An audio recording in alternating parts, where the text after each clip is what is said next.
누가복음 15장 20절에서 24절 말씀을 봉독하도록 하겠습니다. 다 함께 일어나셔서 하나님의 말씀에 경청하시기 바랍니다.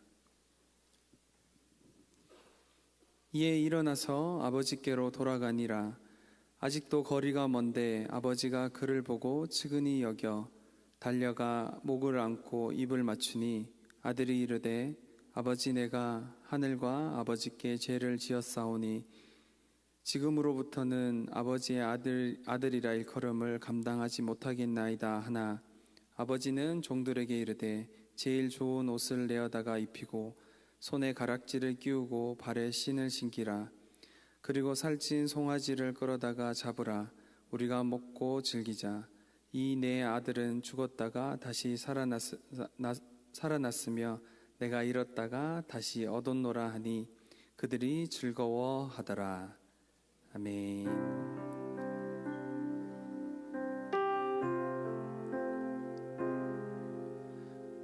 오늘은 추수감사절이기도 하고, 그리고 포유로 새가족을 초청해서 함께 예배 드리는 날이기도 합니다.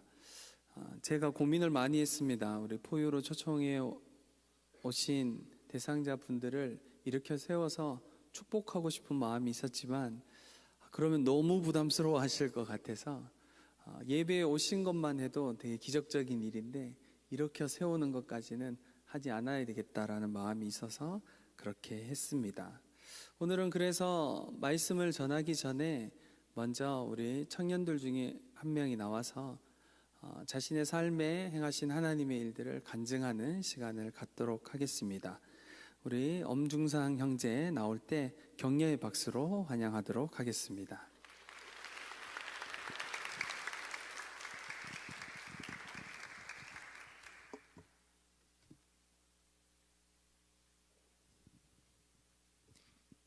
네, 안녕하세요. 저는 오늘 간증을 하게 된 1팀 8셀 25기 엄준상입니다. 먼저 부족하지만 간증할 수 있는 자리에 세워주신 하나님 아버지께 감사드립니다. 오늘 간증을 통해 예수님을 믿고 있다고 착각하며 살았던 제 모습과 사랑할 수 없는 자였지만 먼저 사랑하여 주셔서 사랑하게 하신 하나님에 대해 이야기하고자 합니다. 저는 모태신앙으로 25년 넘게 모교회만 섬겼던 청년이었습니다. 어렸을 때부터 주일에 교회를 가는 것은 당연했고 매주 교회를 나오는 성실함 덕분에 주변에서 성실하고 믿음이 좋은 청년이라는 말을 듣고 자랐습니다. 교회 안에서 임원, 순장, 교사, 찬양팀, 선교팀 등 맡아보지 않은 사역이 없을 정도로 많은 경험을 했습니다. 하지만 세상 속에서 세상 문화를 따르고 즐기는 것에 전혀 거리낌이 없었던 청년이기도 했습니다. 월요일부터 금요일까지는 소주를 마셔도 토요일에는 다음날 교회를 가야 하니 맥주를 마셔야 한다고 친구들에게 말하며, 넌 교회 다니는 애 같지가 않다는 말을 들으면 발끈하면서 이렇게 행동해도 내 중심이 하나님께 있다는 말 같지도 않은 소리를 하던 이것도 저것도 아닌 괴물 같은 사람이었습니다. 지금은 괴물이라고 표현하지만 그때 저는 저를 누구보다 의롭고 거룩한 자라고 여겼습니다. 그러다 제가 27살쯤 교회에서 함께 알고 지내며 신앙적으로 의지하던 멘토와 같은 형이 저를 찾아왔습니다. 최근 담당 교수님의 암투병으로 인해 새로운 담당 교수님이 오시게 되었는데, 그 교수님이 원생들이 진행하던 연구 과제를 빼앗고 박사 수료를 가지고 협박을 했다고 하더군요. 그 교수님의 악독한 모습에 동료가 자살을 선택하는 모습을 보게 되었고 자신에게도 죽음이 멀지 않음을 느꼈다고 했습니다. 쉽지 않은 결정이었지만 그곳에 남아있어도 희망은 보이지 않아 준비하던 모든 것을 정리하고 삶을 잠깐 멈췄더니 주님의 음성이 들리기 시작했다고 합니다. 주님이 자신을 멈추게 하셨고 삶을 돌아보게 하셨고 주님 없이 내 열심으로 살아가던 모습을 회개하게 하셨고 주님 뜻대로 살고자 하는 마음을 주셨다고 하더군요. 주님께 회개한 후 자신이 상처 주고 예수님을 잘못 가르쳤던 사람들에게 용서를 구해야 한다며 그 형은 제 앞에 무릎을 꿇었고 자신을 용서해달라고 했습니다. 자신이 자기 생각으로 너무 많은 영혼을 죽이고 있었다고요. 감동이 없는 예배일지라도 예배를 드려야 하는 이유를 책임감이라고 가르치며 주일 성수를 강조했고, 옳고 그름에 빠져 문제가 생길 때마다 누구의 잘못인지 가려내는 것을 즐겼던 지난날의 삶의 피해자가 저였다며 용서를 구했습니다. 당황스럽긴 했지만 형 그렇게까지 생각하지 않아도 된다. 잘해보려고 한 것 아니냐. 난 괜찮다. 용서한다라고 했고, 형은 덧붙여 우리가 잘못된 방향으로 열심을 다하고 있다. 회개해야 한다. 돌아가야 한다고 했을 때도 그럼 우리는 죄인이니 회개해야지 라고 말로는 받아들였습니다. 하지만 마지막으로 덧붙인 우리가 거듭나야 한다는 말을 하는데 그 말은 받아들이지 못하겠더라고요. 서두에 얘기했듯 많은 행위들로 높아질 대로 높아진 제 마음속에는 거듭난 자가 들어가는 천국에 내가 아니면 누가 들어가라는 교만이 가득 차 있어 거듭남에 대해서는 인정하지 못했습니다. 그날 형과의 만남 이후 제 마음 안에서 다양한 생각이 들기 시작했습니다. 회개하더니 사람이 이상해졌다. 누가 누굴 판단하려고 하는 거지? 혹시 최근에 이단에라도 빠졌나 하는 생각을 하게 되었고, 결국 저는 내가 틀리지 않았음을 증명하겠다고 마음 먹었습니다. 더 열심히 하겠다는 마음으로 새벽을 깨우고 일부러 교회 본당에 나가 말씀을 묵상했습니다. 거룩해 보이는 모습으로 더 채워갔습니다. 그렇게 여느 날처럼 교회에 나가 큐티를 하던 중 사무엘상 말씀을 묵상하게 되었습니다. 사울 왕이 악한 영에 씌어 다윗을 죽이려 하고 그 다윗을 지키려 하는 자신의 아들 요나단을 죽이려 하는 내용의 말씀 속에서 마음이 매우 불편하더군요. 눈을 감고 왜 이 말씀에서 제가 불편함을 느끼고 있을까요? 하고 기도했더니 주님께서 제가 사울임을 알게 하셨습니다. 내 생각이 맞아야 해서 사랑하는 사람의 영혼을 죽이려 했구나. 칼을 들이밀고 있었구나. 나를 증명하기 위해서는 다른 사람의 상처는 중요하지 않았구나 하고요. 사람의 말로 죄인이다, 회개해야 한다, 거듭나야 한다는 말을 들어도 인정하지 못했지만 마음 안에 들렸던 하나님의 음성은 부정할 수 없었습니다. 그 이후로 제가 돌이켜야 할 것, 회개해야 할 것, 아버지께 맡기고 다뤄져야 할 상처들이 무엇인지 마주보는 기도를 시작했습니다. 기도 중에 알게 되고 삶 속에서 보게 되는 제 모습은 가관이었습니다. 먼저는 가족과의 관계 속에서 죄인임을 보게 되었습니다. 부모님과의 관계는 특별한 사건으로 틀어진 것은 아니었지만 아버지는 어렸을 때부터 너무 권위적이셨고 들쑥날쑥하는 기분이 태도가 되는 모습 때문에 가까이 하기 힘들었습니다. 어머니는 대화만 하면 짜증이 나고 답답해져 멀리했습니다. 저에게 가정은 도리 때문에 효도해야 할 곳, 그 이상도 그 이하도 아니었고 기대하지 않을 테니 나에게도 기대하지 않았으면 하는 곳이었습니다. 외면하고 싶은 곳이었고 도망치고 싶은 곳이었습니다. 언젠가는 선교를 준비하며 그곳에 아이들을 위해 기도할 때 하나님께서 지금 너가 기도해야 할 곳은 선교지의 아이들이 아니라 너의 가정이라고 마음을 주셨었지만 가족들을 사랑하는 것은 불가능할 것 같다. 사랑할 모습이 없다. 그래도 미워하진 않겠다고 외면했던 모습을 기억하게 하셨습니다. 두 번째는 여자친구와의 관계였습니다. 사랑이라는 이름으로 행했던 말과 행동들이 여자친구의 상처를 찌르고 있음을 깨달았습니다. 여자친구는 미움받고 싶지 않아서 거절하는 법을 배우지 못했던 여자친구를 정말 많이 아프게 하고 있었더라고요. 내 감정과 욕심을 사랑이라고 포장한 후에 타협하고 합리화하고 있던 죄들이 얼마나 많았는지 알게 되었습니다. 셋째는 하나님을 위한 길이라며 기도했던 진로의 방향마저 내 욕심을 채우기 위한 가짜임을 알게 되었습니다. 첫째, 둘째, 셋째 순서는 매겼지만 이외에도 삶의 모든 부분에서 사랑도 없었고 예수님도 없었고 내가 주인이 되어 하고 싶은 대로 살았음을 알게 되었습니다. 그 과정은 정말 고통스러웠고 아팠습니다. 인생이 부정당하는 기분이었습니다. 손끝 발끝부터 다 말라가는 기분이었고 가슴이 미어진다는 게 이런 거구나 싶더라고요.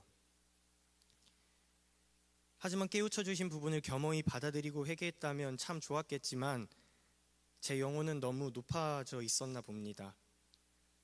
죄와 상처를 보면서도 마음 한구석에서는 계속 억울한 마음이 들었습니다. 나도 잘해보려고 한 거잖아. 어쩔 수 없었잖아. 그 사람들은 잘못이 없어. 나만 죄인이야? 인정받고 싶은 건 당연한 거잖아 하며 마치 선악과를 따먹은 후 하나님 앞에서 저 여자 때문에 어쩔 수 없었다, 저 뱀 때문에 어쩔 수 없었다고 말하던 아담과 하와와 같은 모습이었습니다. 제 마음은 너무나 혼란스러웠습니다. 죄는 보이지만 그렇다고 깔끔하게 인정도 못하고, 답은 주님이라는 것은 알겠는데 온전히 나아가지도 못하고, 이렇게 살고 싶지는 않은데 고통까지 감내하기 싫었던 이기적인 마음이 있었습니다. 그러다 불현듯 제 마음 안에서 교회에 나가 기도하고 싶다는 생각이 들었습니다. 이전에 나를 증명하기 위해 예배당으로 나가던 열심의 마음과는 달랐습니다. 그 무엇도 선택하지 못하겠고 너무 마음이 답답하고 아파서 살고 싶다는 마음뿐이었습니다. 터덜터덜 교회로 나가 예배당에서 무릎을 꿇었고 눈을 감고 기도했습니다.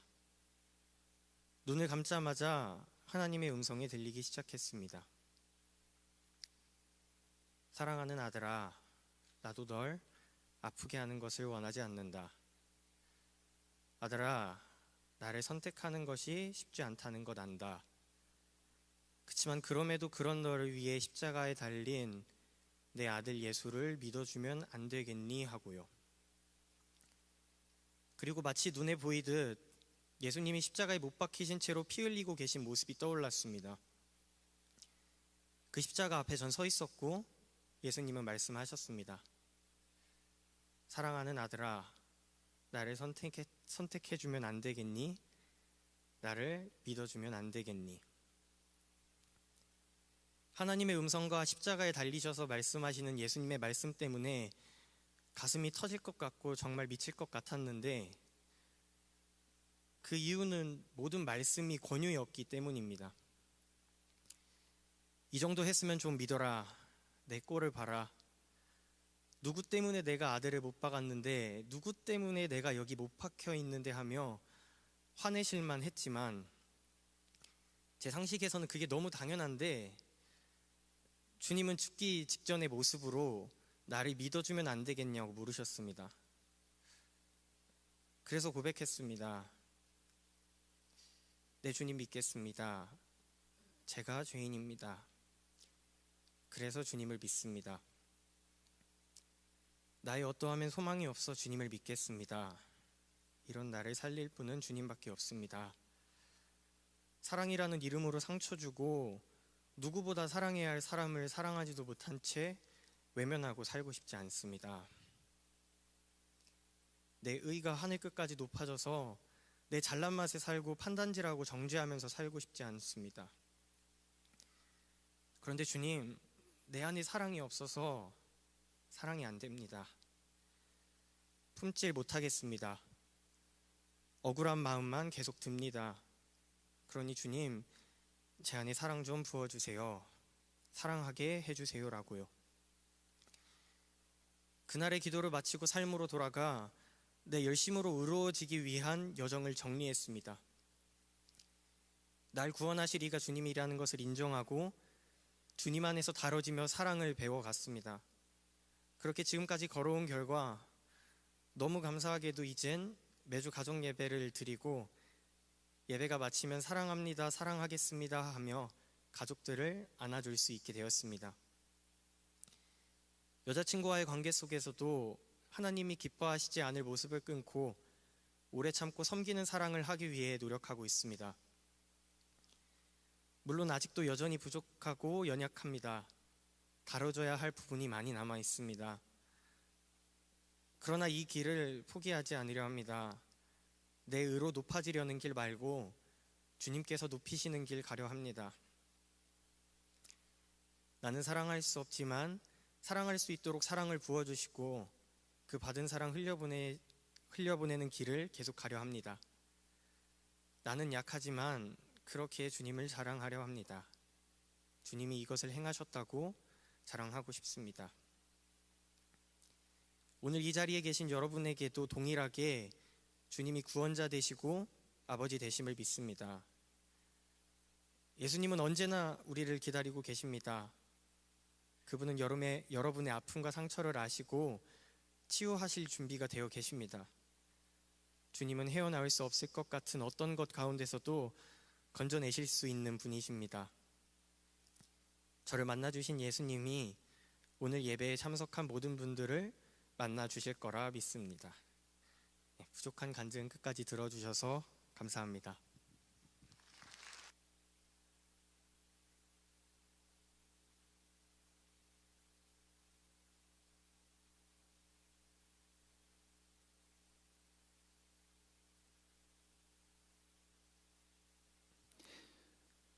여기 올라와서 간증하는 게 쉽진 않습니다.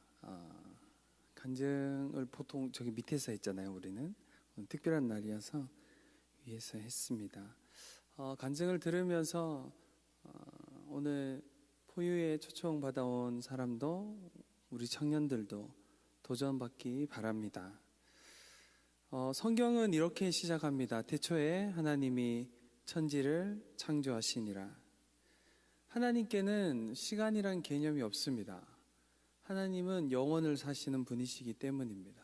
시간의 시작부터 하나님은 계셨고, 그리고 시간의 마지막, 그 마지막 날까지 하나님이 인도해 가십니다. 성경은 이렇게 선언합니다. 태초에 하나님이 천지를 창조하시니라. 여러분, 어떤 경전도 이렇게 시작하는 경전은 없습니다.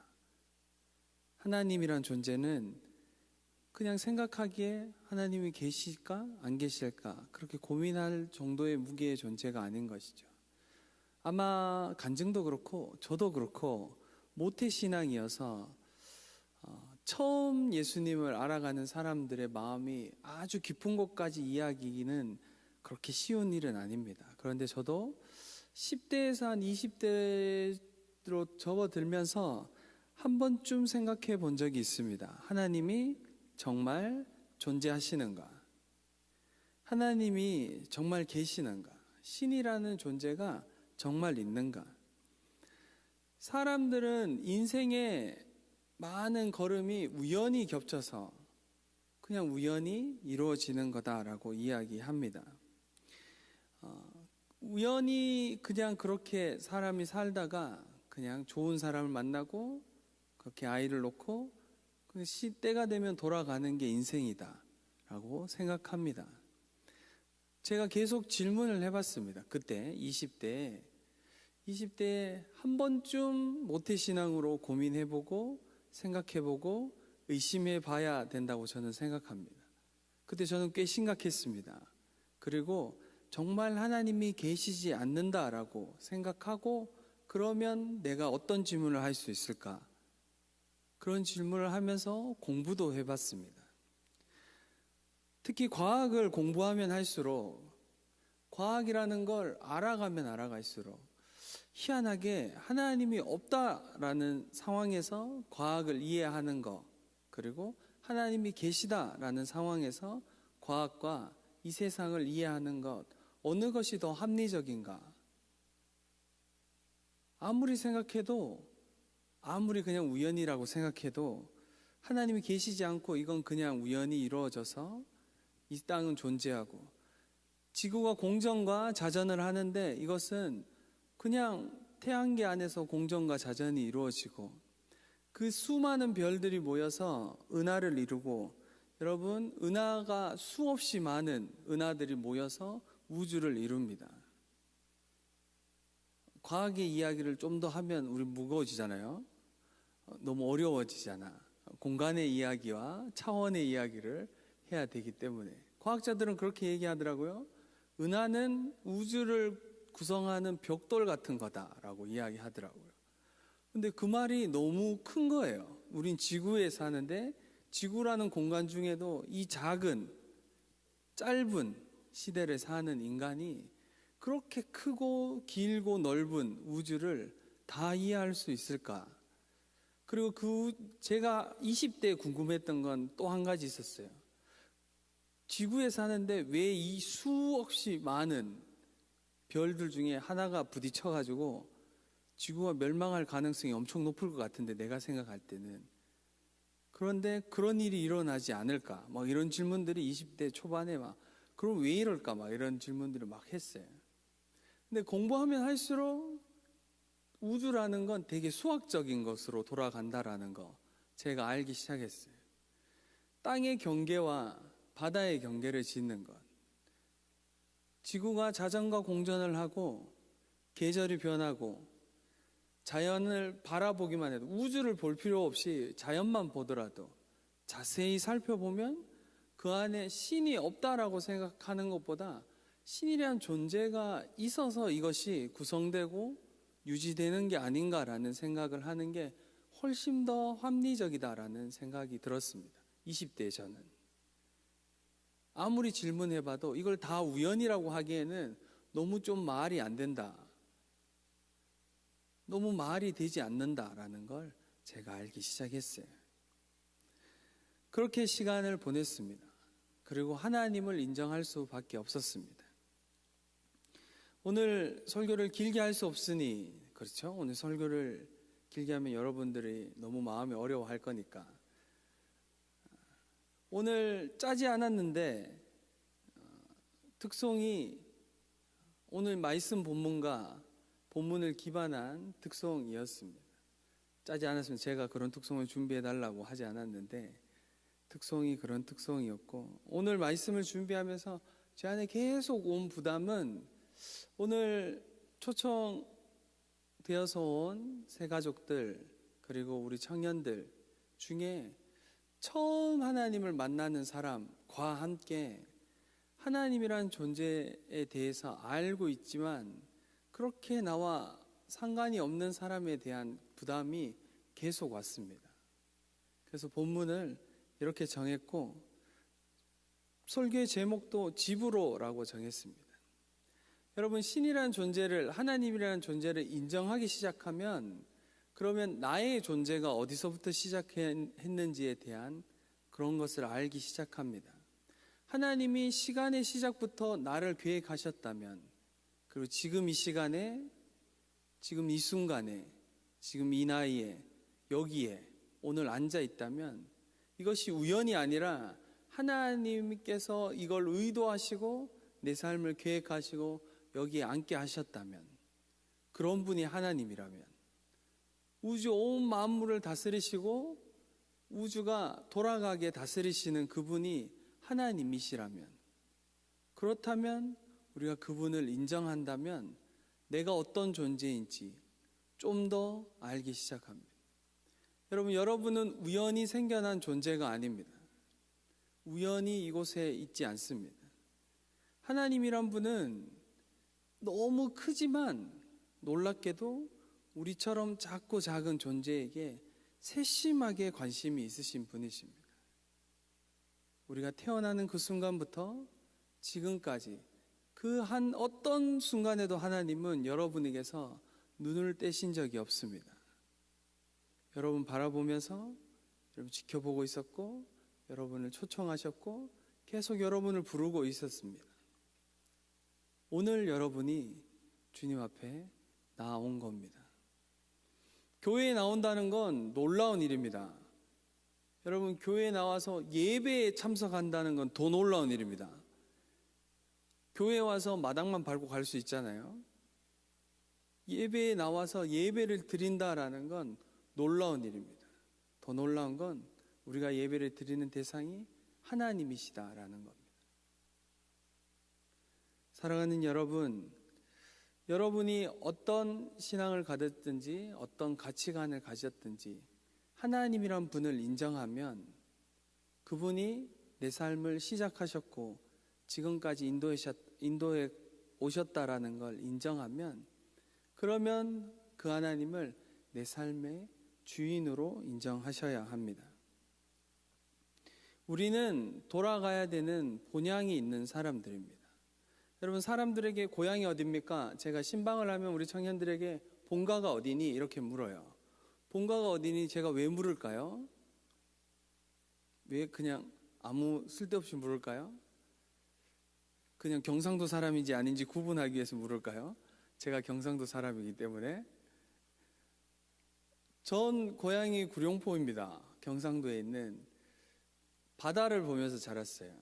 저보고 고향이 어디냐라고 묻거나 저의 고향은 구룡포입니다 라고 이야기할 때 저의 시작이 거기, 뿌리가 거기인 겁니다.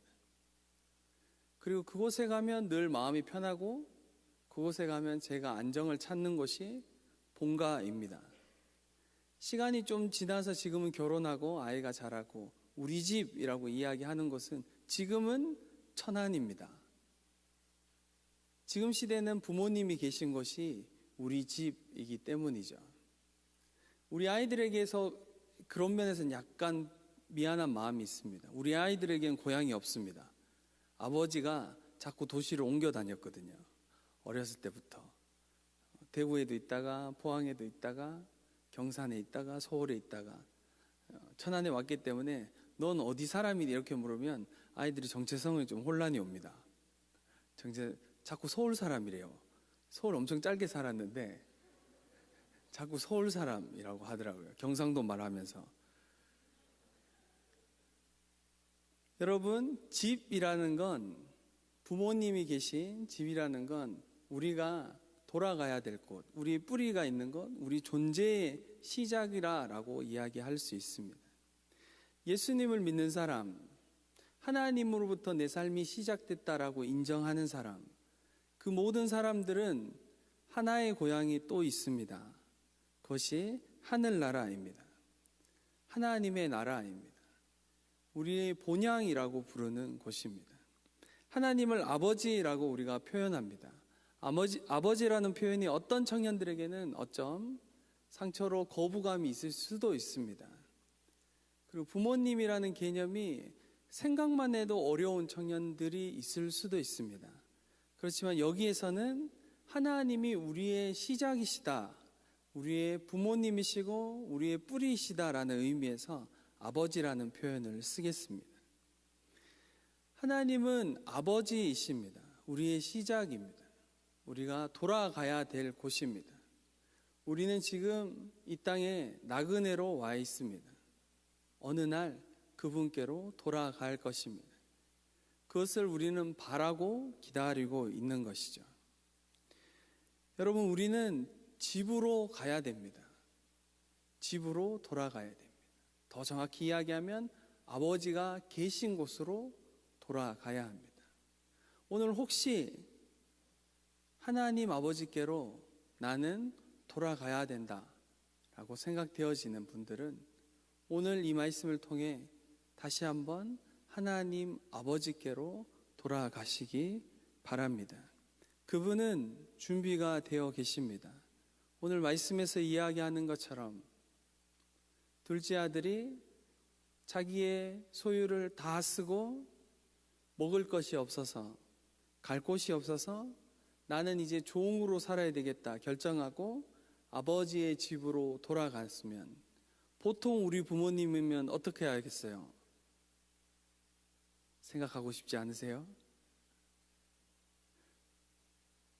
어떤 부모님은 따뜻하게 맞아줄 수도 있겠지만 경상도 부모님이면 일단은 들어오지 마라 그럴 것 같아요. 일단은 손에 잡히는 건 먼저 집어 던지고 화를 내고, 그게 환영의 의미입니다, 여러분. 경상도 사람 별로 없어서 경상도에서 환영의 열매, 잘 왔다 이런 의미예요. 막 몽둥이로 때리면서 잘 왔다 이런 의미예요.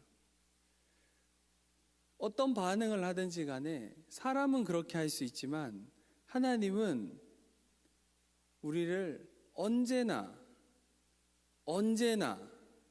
어떤 상황이든, 나의 형편이 어떻든 나의 모습이 어떻든 상관없이 그분은 나를 맞아주시는 분이십니다. 최근에 제가 하나님 아버지 되시는 하나님 아버지의 집으로 돌아갔을 때의 마음이 어떤 마음인지에 대해서 최근에 제가 드라마를 보면서 은혜를 받았습니다. 아버지 정년이라는 드라마를 보면서 하도 정년이 그래서 드라마를 이게 무슨 드라마지 이러면서 집에 아무로 그날 없어서 아내가 없어서 혼자 집에서 밥 먹으면서 1회를 봤습니다. 지금까지 2회까지 봤습니다. 더 이상 못 보고 있어요. 내 취향은 아니더라고요. 1회를 보는데 은혜를 받았습니다. 은혜를 받고 제가 울었어요. 드라마를 보면서 우는 거 오랜만이었습니다. 어디에서 울었을 것 같아요? 1회 마지막에 정연이가 집을 떠날 때 언니한테 저는 반했어요. 언니가 너무 연기를 잘하더라고요. 진짜 거기 목포에 사는 사람 같았어요. 언니가 정연이가 집을 떠나기 전에 이제 마지막으로 언니와 독대하면서 이야기해요. 정연이가 먼저 언니에게 이렇게 얘기합니다. 언니, 돈 번다고 고생하는 것도 다 아는디 그것도 미안하고 이렇게 이야기해요. 그럼 언니가 이렇게 대답합니다.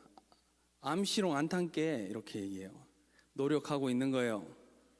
전라도 말투를 제가 생각보다 잘하는데 이상하게 여기만 서면 어려워요. 놀라운 건 여기 서면 경상도 말도 잘 안 돼요. 아버지, 그런 꿈이 있다는 것도 다 네 복이다. 네 마음이 정 그러면 가서 끝까지 한번 부딪혀봐. 정연이가 대답합니다. 나 꼭 성공해갖고 돌아올게. 그때 언니가 씩 웃으면서 이렇게 이야기해요. 성공 못해도 자꾸 집 생각나고 서러운 생각 들면 돌아와잉. 내가 밤에는 문 안 잠글란게. 그리고 정연이를 안아줍니다. 제가 갑자기 눈물이 확 쏟아졌어요. 하나님 아버지의 마음이 느껴졌습니다. 우리는 보통 집이라고 생각하면 특히 청년들은, 천안에 사는 청년들은 고향이 여기 아닌 사람들이 꽤 많기 때문에 성공해서 내가 보란듯이 집으로 돌아가리라. 근데 언니가 성공하지 않아도 괜찮대요. 그냥 집 생각나고 서러우면 집으로 오래요. 네가 그냥 집으로 돌아와도 네가 성공했던 네 모습이 어떠하든 상관없이 내가 너를 환영한다라고 이야기하는 거예요. 그 말에 제 마음 안에 하나님의 마음이 확 부어졌습니다. 하나님의 사랑이 이렇구나.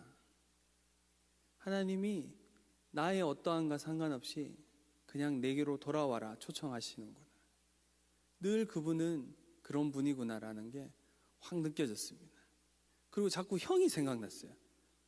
형이 생각나면서 괜히 더, 여러분 나이가 들면 F가 강해집니다. 그래서 그렇습니다. 말씀을 마무리하겠습니다. 사랑하는 청년 여러분, 여러분은 돌아갈 곳이 있습니까? 여러분의 삶의 시작은 어디입니까? 하나님이 여러분 삶의 시작입니다. 우리의 삶을 시작하신 분이 하나님 아버지이십니다. 그리고 그분이 오늘도 여러분을 초청합니다. 나에게 돌아오너라. 내가 너를 안아주고 내가 너와 함께 있고 내가 너를 사랑한다 고백하시는 하나님의 이 초청 앞에 반응하고 그분 앞에 나아가는 우리 모두 되기를 간절히 바랍니다. 이 시간에 함께 찬양하고 기도하고 싶습니다. 우리 다 함께 일어나서 같이 찬양하고 기도하고 싶습니다.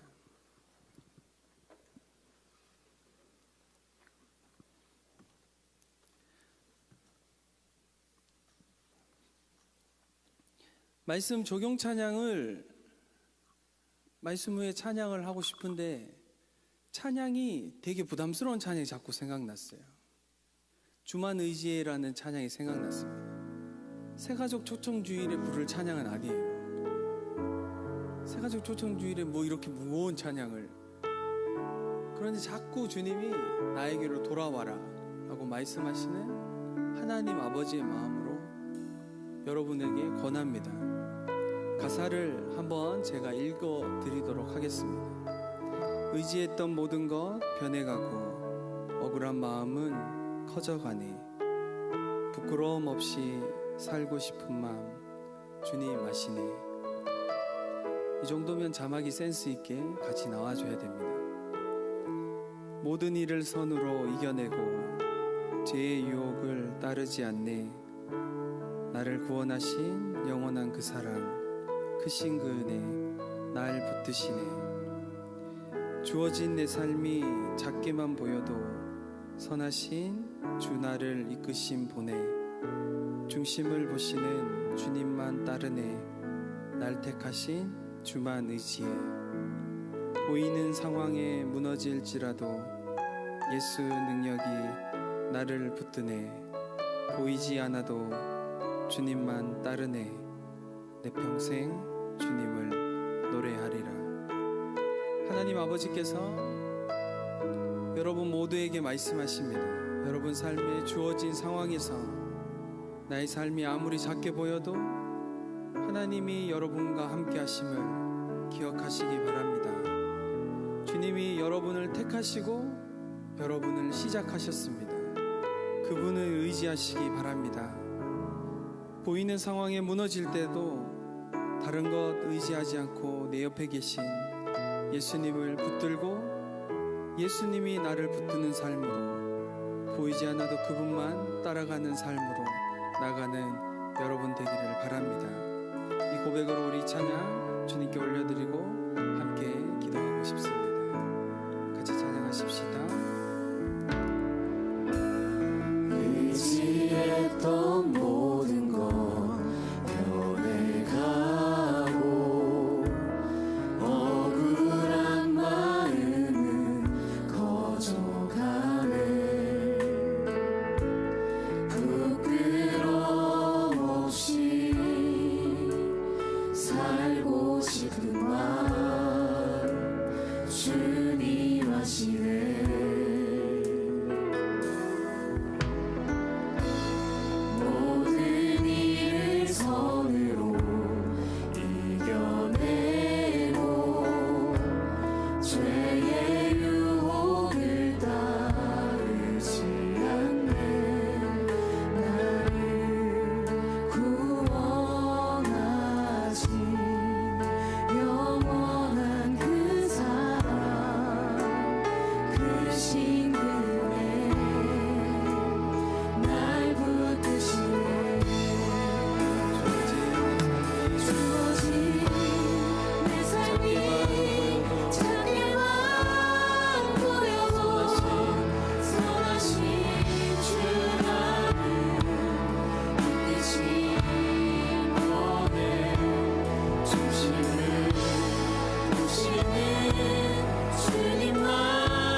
손을 가슴에 대보십시오. 두 손을.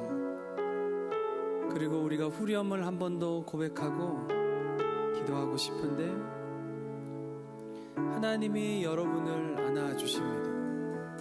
오늘 여러분 한 사람 한 사람을 아버지 집으로 초청하시는 그 하나님 앞에 나아가서 제가 가사를 불러드릴 테니 한 번 더 이 고백으로 주님께 드리고 잠시 기도하고 싶습니다. 주어진 내 삶이 주어진 내 삶 작게만 보여도 선하신 주 나를 이끄심 보내 중심을 보시네 중심을 주님만 따르네 날 택하신 주만 의지해 보이는 상황에 무너질지라도 예수 능력이 나를 붙드네 보이지 않아도 주님만 따르네 내 평생 주님을 노래하리라.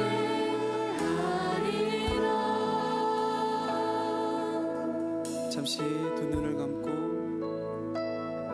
두 손을 가슴에 대고 그대로 계십시오. 하나님이 여러분 한 사람 한 사람을 안아주실 것입니다. 하나님 아버지의 그 넓은 품으로 여러분을 안아주실 겁니다.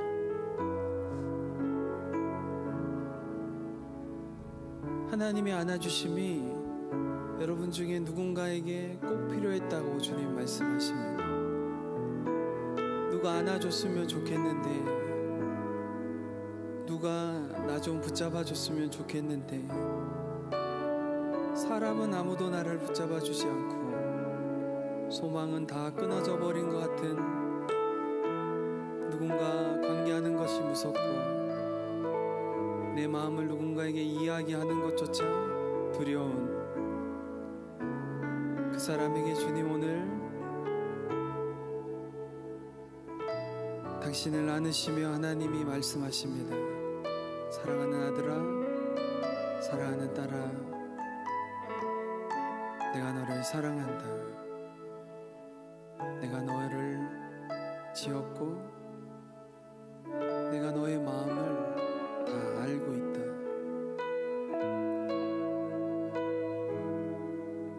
아버지의 그 포근한 품에 여러분 안기시기 바랍니다. 잠시 그렇게 주님의 품 안에 머무시기 바랍니다.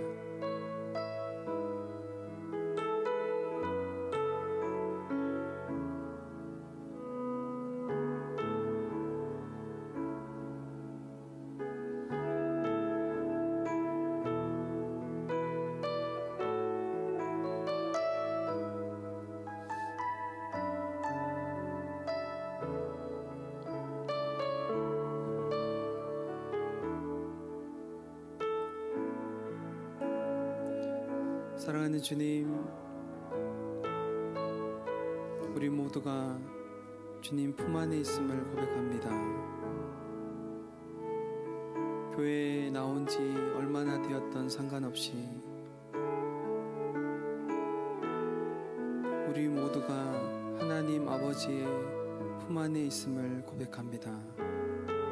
주님, 우리 청년들 한 사람 한 사람 이름을 불러주시고 안아주시고 사랑한다 말씀하여 주시고 입 맞춰 주시며 하나님의 그 손길로 쓰다듬어 주셔서 길이 어딘지 몰라서 방황하던 청년들이 길 대신 예수님 만나게 하시고 진짜가 무엇인지 정말 사람이 사는 것이 어떤 것인지 몰라서 외로워하던 청년들에게 진리 되신 예수님 찾아가셔서 만나주시며 내 인생은 왜 시작했는지 나의 삶은 왜 존재하는 것인지, 나의 삶이 너무 무가치해서 그냥 아무렇게나 살아도 괜찮지 않을까, 이제 그만 포기하고 싶다라고 생각했던 청년들에게 주님 찾아가셔서 생명 되신 예수 그리스도, 생명의 주님을 만나게 하셔서 예수 그리스도 안에 있는 생명으로 사는 것이 어떤 것인지 알게 하여 주시기를 기도합니다. 주님, 이 시간 우리 모든 청년들의 그 마음 가운데 찾아가시고 안아주시고 말씀하여 주시옵소서. 우리 가운데 함께 하시는 주님의 이름을 찬양합니다. 우리와 함께 하시는 그 은혜에 감사하여 오늘도 주님 앞에 예물을 올려드립니다. 10의 1조로 감사헌금으로, 성교헌금으로, 돌다헌금으로 1000번째로 주님께 올려드리오니 이 재정이 흘러가는 곳에 하나님의 나라가 확장되게 하시고, 하나님을 알지 못하던 사람들이 하나님을 알게 하시고, 우리와 함께 하나님의 나라를 꿈꾸며 주님을 예배할 수 있는 은혜 허락하여 주시기를 기도합니다. 오늘도 출장으로, 군대로, 유학으로 갖가지 이유로 떠나 있는 우리 천안중앙교회 청년부 가족들이 있습니다. 주님, 어느 곳에 있든지 예배 자리 기억하고 은혜의 자리 기억하며 하나님께 예배하는 삶 살 수 있도록 은혜를 더하여 주시옵소서. 이제 우리 모두 삶의 자리로 나아갑니다. 삶의 자리 그 순간순간 내가 하나님 붙드는 것 아니라 하나님이 나를 붙드심이 어떤 것인지 매일 깨달아가며 주님과 동행하는 삶으로 나가는 우리 모든 청년들 될 수 있도록 은혜를 더하여 주시옵소서. 감사를 드리며 예수 그리스도 이름으로 기도드립니다.